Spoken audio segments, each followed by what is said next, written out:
오늘은 예수님과 제자들이 갈릴리 바다를 건너가다가 풍랑을 만나게 된 이 사건을 통해서 더 하나님 주시는 귀한 메시지를 함께 나누도록 하겠습니다. 예수님께서 갈릴리 바닷가에 계시니 사람들이 또 예수님께로 많이 찾아왔습니다. 찾아온 그들을 예수님께서 배를 타시고 자기로 모여든 그들에게 하나님의 말씀을 전했어요. 그 내용 요지는 세상에서 하나님께서는 하나님 나라 백성을 만드신다는 거예요.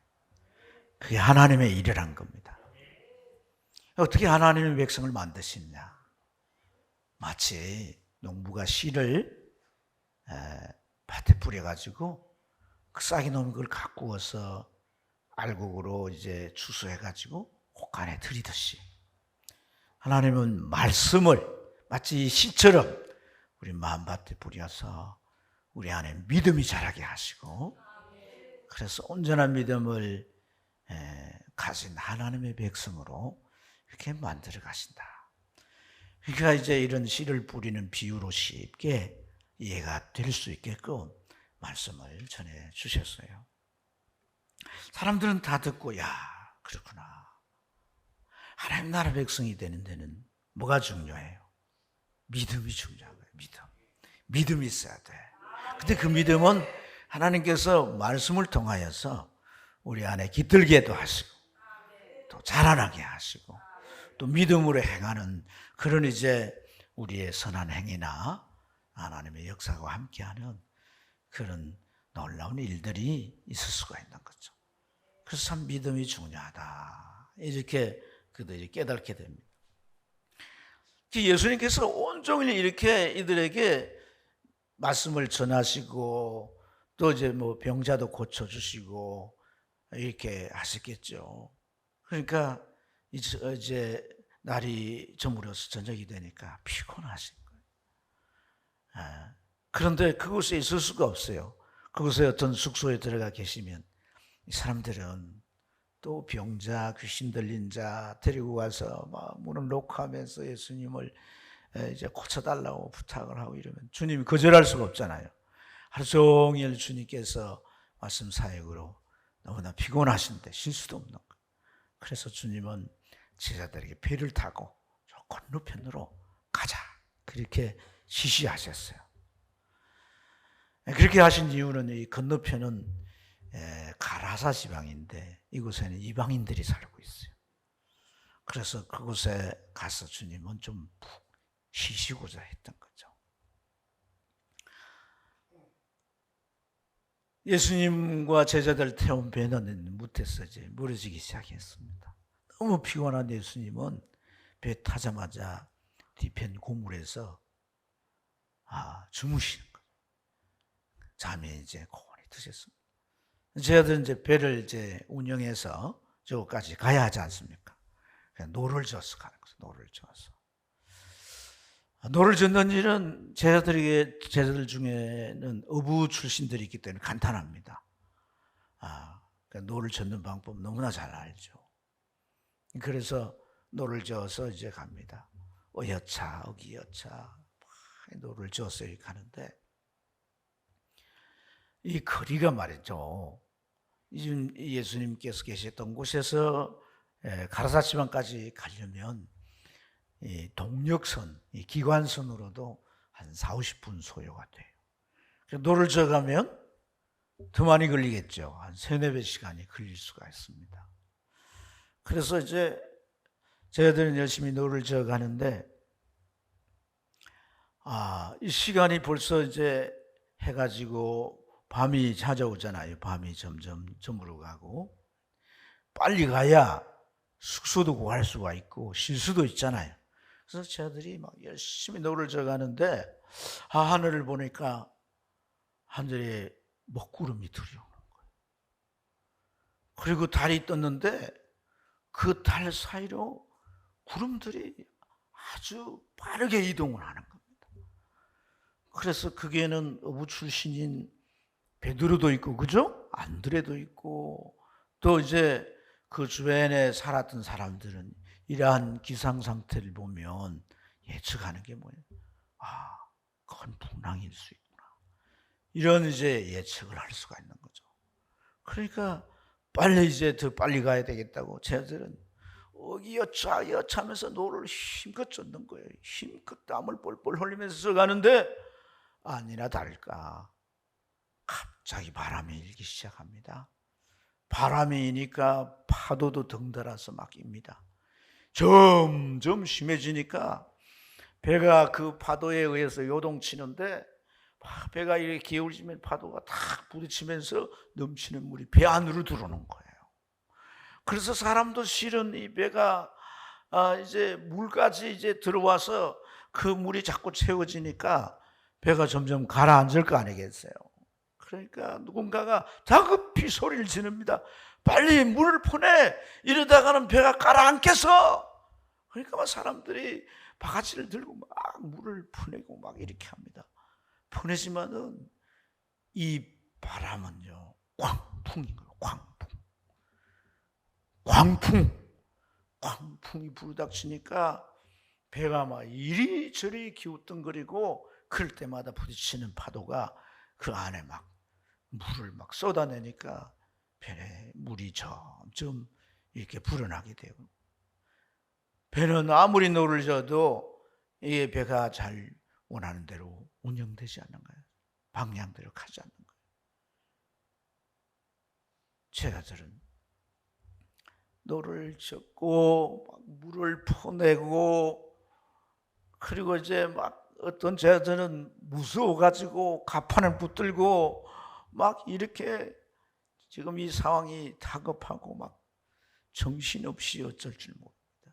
그런 상황에 이 광풍은 당장 예수님을 실은 이 제자들의 배를 갖다가 삼키서 물속으로 가라앉힐 듯이 그렇게 부르닥칩니다. 오늘 우리가 읽은 이 말씀 가운데 37절과 38절에 보면 배 안에 물이 가득 차게 되고, 더 예수님께 우리가 죽게 되었는데 돌아보지 않았다고, 그 상황이, 그들이 직면한 상황이 결국 배는 침몰할 수밖에 없고, 그런 상황 가운데서 이 제자들이 뭐 헤엄을 친다 할지라도 그런 파도에 휩쓸려서 결국 생명을 다 잃을 수도 있는 거예요.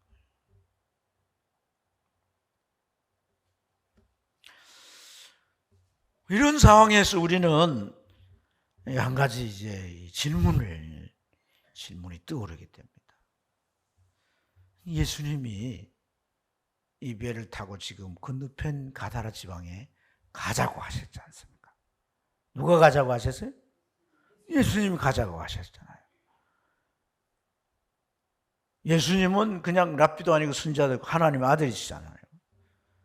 모든 상황을 예측하실 만한데, 예수님이 가자고 했는데, 그래서 가는 중에 오늘 이런 지경을 만나게 됐다는 거예요. 파도를 만나고 그들이 지금 배가 침몰해서 가라앉아서 다 죽을 수 있는 이런 상황에 이들이 이제 처하게 된 것이다. 저희들은 우리가 지금 이제 가진 이런 의문을 그 상황에서는 가질 수 없다 할지라도 나중에서 그런 생각을 할 수 있지 않겠습니까? 예수님 가자고 해서 갔는데 왜 이런 큰 풍랑을 만나야 되고 낭패를 당하게 되고 죽을 뻔한 이런 일들이 있게 되는가, 이런 생각을 나중에라도 할 수가 있는 것이죠. 누구나가 큰 문제가 생기게 되면 그 문제에 대해서 왜라고 하는 의구심을 갖게 되는 거예요. 그래서 그러한 일이 이제 왜 일어났는지 묻고, 그 일을 일으킨 사람이 그 장본인이 누군지를 밝혀내고, 그래서 타다고 그 왜 이런 일이 일어났는가 막 규명하려고 하는 거죠. 하지만 이 갈릴리라고 하는 곳을 생각해 보면 이런 일은 발생할 수 있는 곳이란 겁니다. 여러분, 이 갈릴리라고 하는 이 곳은 이 지역적으로 이런 이 지역이 가지고 있는 특수성이 있는 거예요. 갈릴리 바다는요, 낮에 내리쬐는 햇볕에 의해 가지고 온도가 좀 따뜻한 거예요. 밤 되면 그 온도가 이렇게 올라오게 되는 거예요. 그런데 저 북쪽 헬몬산이라고 하는 산이 있는데 그 산은 높아가지고 항상 눈이 덮여 있어요. 근데 거기에서 형성된 이 찬 기운이 갈릴리 쪽에 고원을 타고 고원 계곡을 타고 빠른 속도로 이동하게 되는 거예요. 그래서 이 갈릴리 바다에 이제 그 기온이 오면 차가운 기온과 뜨거운 기온이 이렇게 탁 마주치게 되면 바람을 일으키는 거예요. 바람. 광풍을 일으키는 거예요. 그래서 밤늦게 조업을 하다가 배가 그 강풍에 자초되기도 하고 건너던 배들이 막 큰 어려움을 겪기도 하고, 그래서 이런 일이 흔히 있을 수 있는 일이었다는 겁니다.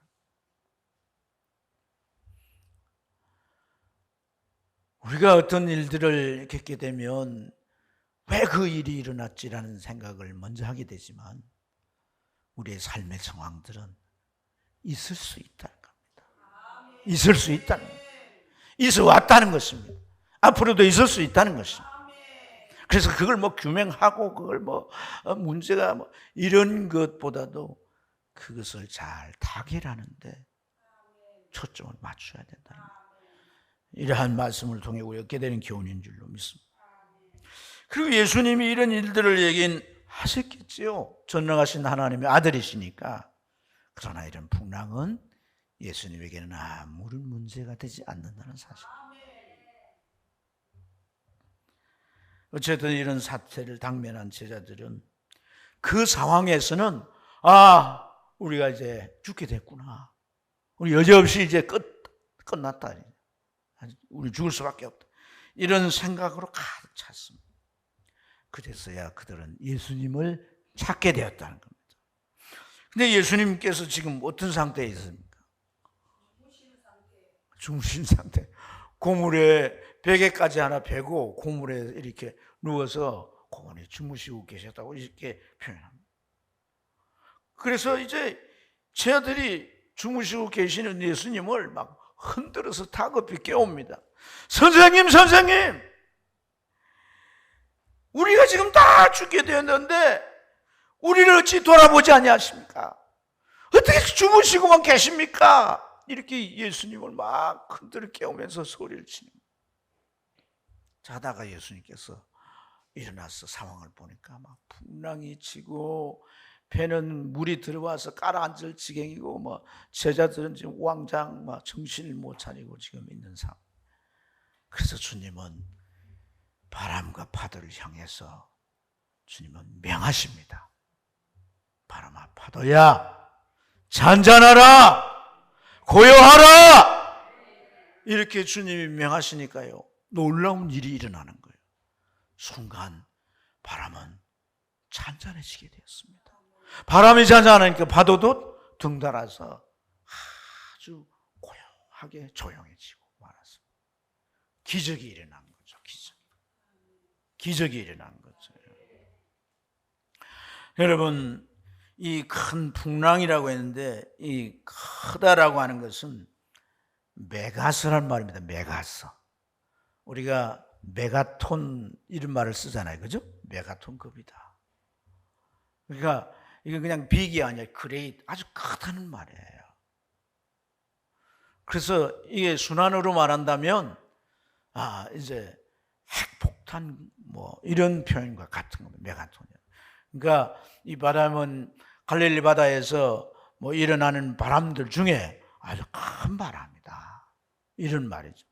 근데 그런 큰 바람이 예수님 명하신 이 한마디에 고요해지고 조용해졌다는 거예요.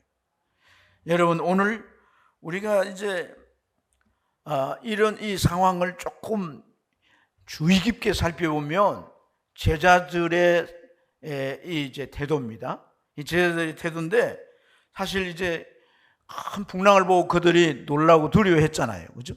그런데 예수님께 해석의 한마디 딱 말씀을 하실 때 바람과 파도가 잔잔해지는 걸 보고 그들은 더 놀란 거예요. 더. 그래서 이 41절을 보면 심히 두려워하여, 이 표현이 이제 바람과 파도를 보고 그들이 막 배가 가라앉고 죽게 됐을 때에 무서워하고 두려워했던 것보다 더 놀랐다는, 더 두려웠다라고 하는 그런 이제 큰 차이를 말씀해 주고 있습니다. 아니 어떻게 한마디 하셨는데 저렇게 우리를 삼킬 듯한 풍랑이 저렇게 갑자기 그냥 순식간에 아주 잔잔해지고 조용해질 수가 있단 말인가? 도대체 저분은 어떤 분인가? 예수님에 대해서 막 너무 궁금해지기 시작했다. 그래서 그들이 뭐라고 하면 그가 누구이기에 이 바람과 파도도 순종하는가? 이렇게.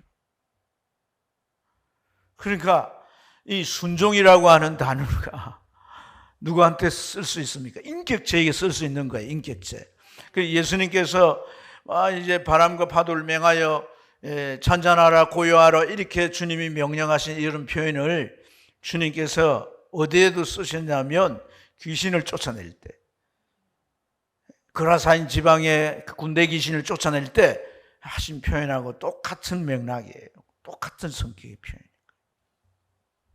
어쨌든 오늘 그러한 상황 속에서 예수님께서 바람과 파도를 명하사 잔잔하게 하신 그 이후에 이 바람과 파도에 나타났던 상황, 그 현상을 보고 제자들은 더 크게 놀라게 됐다는 거예요. 사랑하는 여러분, 제자들이 놀라워하는 그 속에 어떤 느낌과 생각이 오갔겠습니까?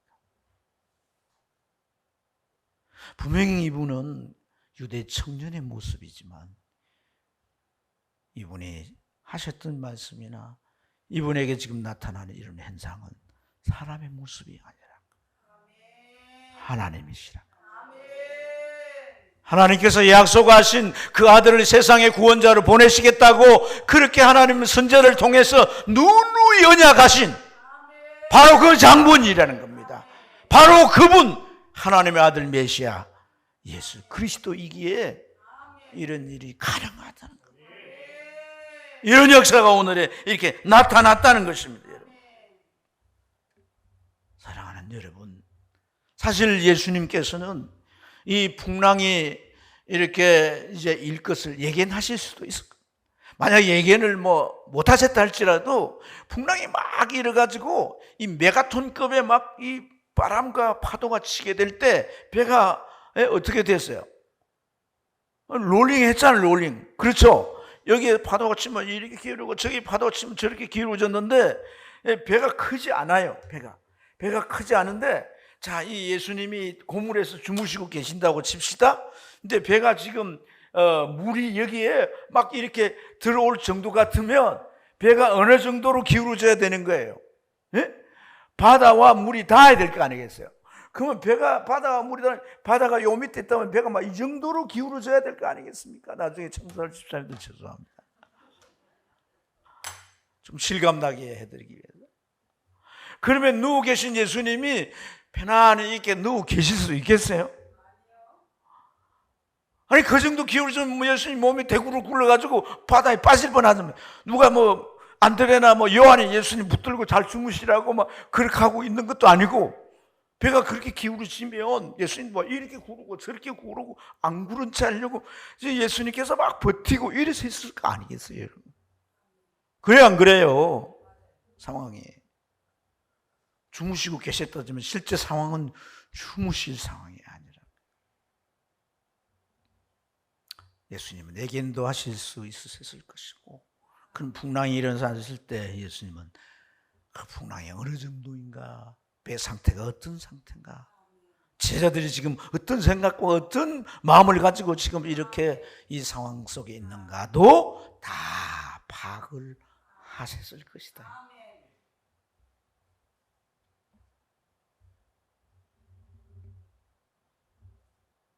예수님의 관심사는 뭐일까요? 예수님의 관심사는 제자들로 하여금 당신이 누구인지를 정확하게 제대로 알기를 원하셨다. 믿음이 무엇입니까? 믿음은 하나님과 예수 그리스도를 아는 것이 믿음입니다. 지식적인 것이 아니라 정말 경험돼서 알듯이 확실히 아는 겁니다. 경험이라고 하는 것은 확실한 이 논증을 가지고 있는 거예요.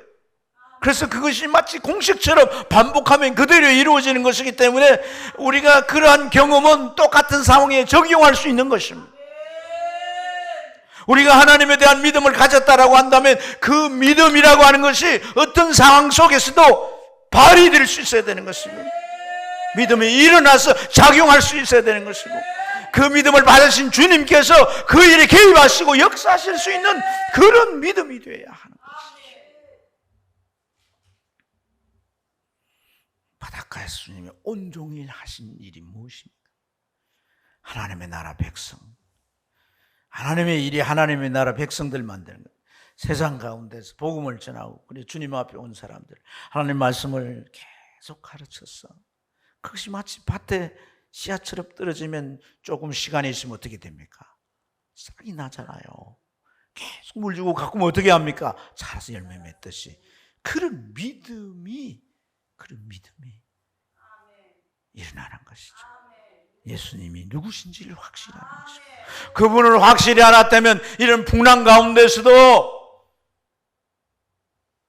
이 풍랑에 의해서 막 휘말려 들어가지고 물 퍼내라 노젓게 막 힘쓰고 과음을 지르고 죽게 됐다고 막 예수님을 깨울 때 그냥 깨우는 게 아니에요. 지금 우리가 이렇게 됐는데 어떻게 주무시고 계시냐고 원망조 비슷하게 막 항의를 하듯이 깨우고, 이런 난리법석을 치룰 일이 아니죠. 풍랑이 노져가기에 역부족이라면 예수님부터 깨워서 주님, 이 상황을 주님께서 해결해 주십시오. 먼저 그런 기도 같은 부탁을 드렸을 것이고 주님께서 이 상황을 해결해 주셨을 것이다. 하루 종일 가르친 그 믿음이 오늘 이 풍랑 가운데 있는 이 제자들을, 이 배 위에 있는 제자들 모습 속에서 보입니까? 보이지 않습니까? 보이지 않는 거죠. 그래서 주님 뭐라고 하십니까? 어찌하여 무수하느냐? 너에게 어찌 믿음이 없느냐? 말씀을 들음으로 믿음이 생긴다고 성경은 말하는데, 그렇게 하루 종일 말씀을 너희들이 제자들로서, 다름 아닌 제자들로서 너희들이 들었는데, 오늘 그 들었으면 너희들 안에 믿음이 있어야 될 터이고, 그 믿음이 바로 이 현장에서 드러나야 할 게 아니냐. 너희들에게 믿음이 있느냐.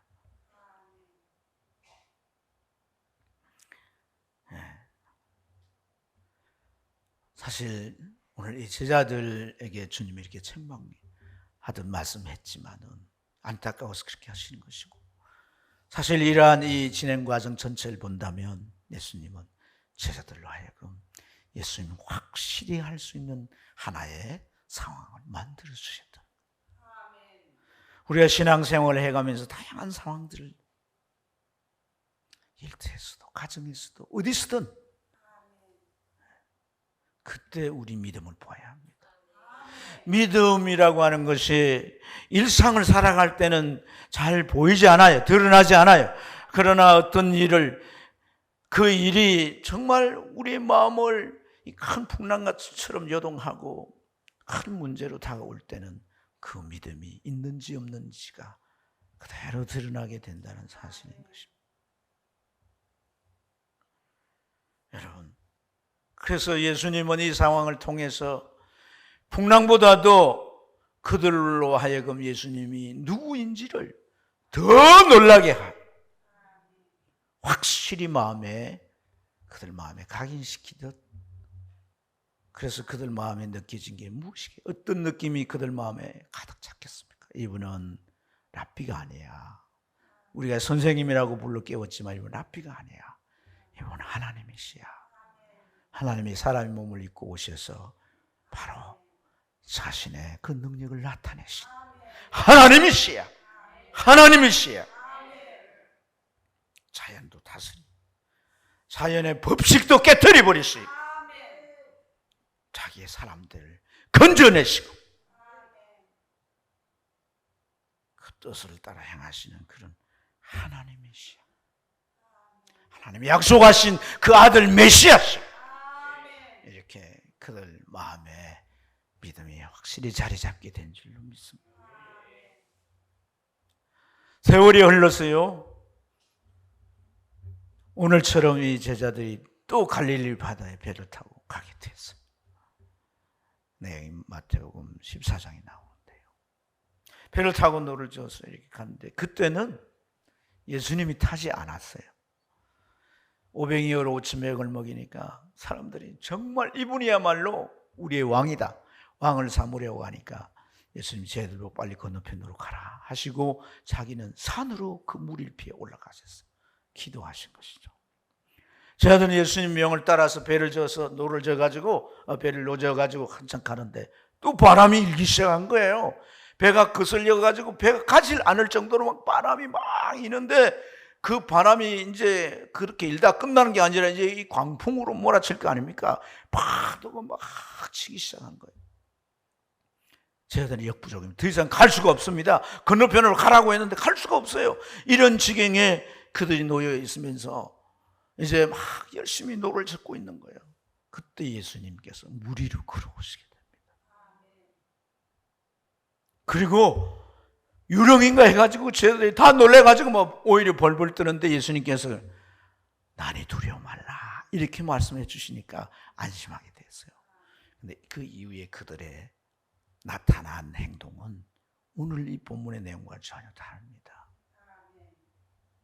그 중에 베드로라고 하는 사람은 예수님 가까이 오자 주여 저도 주님처럼 물 위에서 한번 걷게 해 주십시오. 그래서 주님이 오라 하십니다. 얼마간 베드로는 물 위로 걷게 합니다.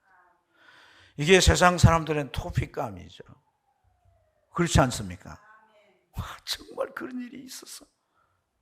그러나 베드로에게는 믿음의 발현이고 신앙의 진일보인 것입니다. 예수님이 배 위에 올라오자 그 파도는 조용히 잠잠해졌습니다. 그때 그들은 그가 누구에게 이런 일이 일어나 그렇게 말하지 않습니다. 하나같이 엎드려서 절을 하면서 당신은 하나님의 아들이십니다 고백합니다. 사랑하는 여러분, 사람들에게는 다양한 모양으로 찾아오는 삶에 반응하는 그러한 모습들이 있습니다. 우리 신앙인을 포함해서 그런 모습들을 크게 구분지어 보면 그런 모습들은 자기의 삶을 대처해가는 하나의 경향입니다. 경향성. 어떤 사람들은 이런 환경과 이 상황에 맞추어서 문제를 풀어보려고 하는 사람들이 있습니다. 그래서 이 상황이 주도합니다. 이 상황에 종속되어 버립니다. 그래서 이 상황이 끝맺고자 하는 대로 끝나게 되는 겁니다. 또 어떤 사람들은 자기 자신이 주도를 합니다. 자기 안에 지식이 있고 경험이 있어서 그걸로 가지고 어떻게 대처해 보려고 좋은 방향으로 만들어 보려고 합니다. 그러나 그 상황과 그 문제가 자기가 알지 못하는 한 번도 경험하지 않은 일일 때 결국 그 상황에 먹혀서 삼켜버리고 맙니다.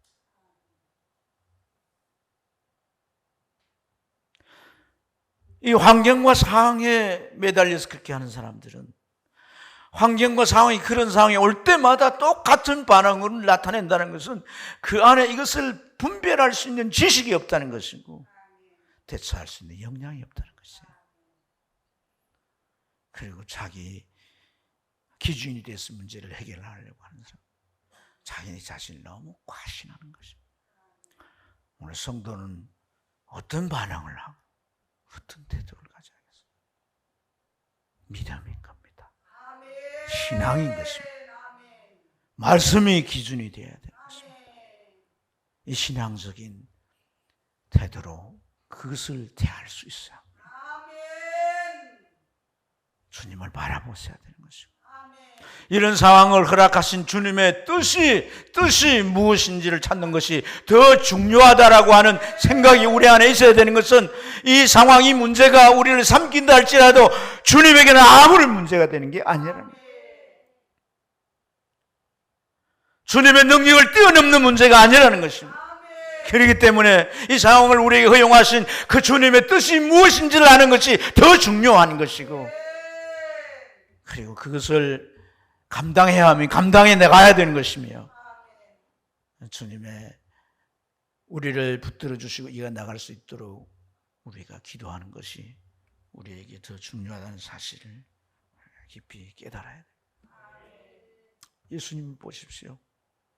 고물에서 풍랑이 일어가지고 배가 뭐 간절지경이 돼도 주무시잖아요. 여전히 주무시는 거예요. 여전히 주무시는 거예요. 그 안에는 평안이 있는 겁니다. 환경과 상황이 없습니다. 주님은 하나님 안에 계셔서 천지 만물을 지으신 하나님, 그분 안에 계시기에, 그분의 중심에 계시기에, 그 천지 만물이 때로는 이 자연적인 법칙을 만들어 광풍인다 할지라도 무슨 한마디의 명령이면 다 제어될 그 시기에 그게 주님은 흔들리지 않습니다. 그 주님께서 우리에게 뭐라고 말씀하십니까? 세상 끝날까지 내가 너희와 항상 함께 있으리라. 사랑하는 여러분, 세상은 갈릴리 바다처럼 풍랑이 있습니다. 언제 내게 닥쳐올지 모릅니다. 그러나 풍랑을 명하시는 주님이 항상 나와 함께 하겠다는 이 약속을 잊지 마십시오.